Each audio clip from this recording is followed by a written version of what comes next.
How does the integral project help to combine various areas of knowledge, various subjects, and then to take it to a relevant whole actually?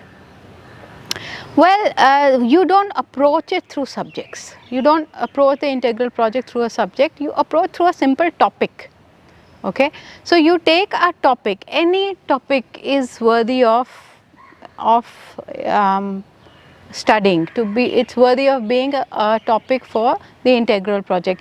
Anything, you see the stone which is lying there, so you pick up a stone.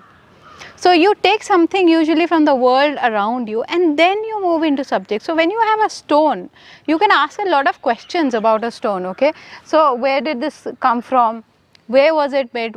Did it actually grow here, like grow in the sense that did they find it here? Where would a rock come from over here? Okay, or was it brought through somebody? Was it on a river bed and somebody get it over there? Was it something broken off from a wall? Did we find it? Where do you find rocks, the child will ask. Are we on rocky ground? We are not on rocky ground. So where have the rocks come from? They've come from somewhere. Here we are on soil. Okay, so what you do is you take up a topic and then you ask a lot of questions that move into subjects.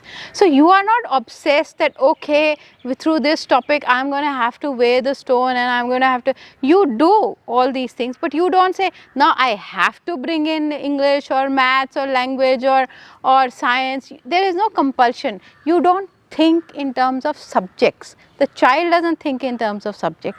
Life doesn't think in terms of subjects. Organized education thinks in terms of subjects.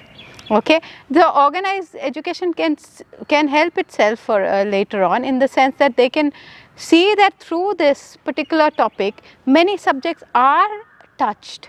The child will weigh the stone. Okay, the child will measure. The child will wonder where it's coming from. You will have geography covered, maths covered. They might break a stone to see how it breaks. Does it crumble or do you get a neat plain break? Okay, then why does it break? Why does one stone crumble and the other one have a clean break? Okay, so when you explore, you will be moving into various kinds of subjects, but there is no compulsion that you have to move into all subjects. That when you take a topic, you've got to cover English and maths and all that. It's not a compulsion. The questions are important and it's okay if the subjects overlap. So the subjects don't matter in the sense that there is no compulsion that you've got to cover 5 subjects in your project. You don't. You've got to ask questions, as many questions as you can, and as you ask them, you will find that various subjects are touched.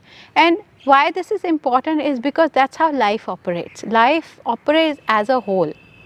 Organization of subjects is a human affair, structured, a work of the structured education system in universities, primarily in schools, in higher education.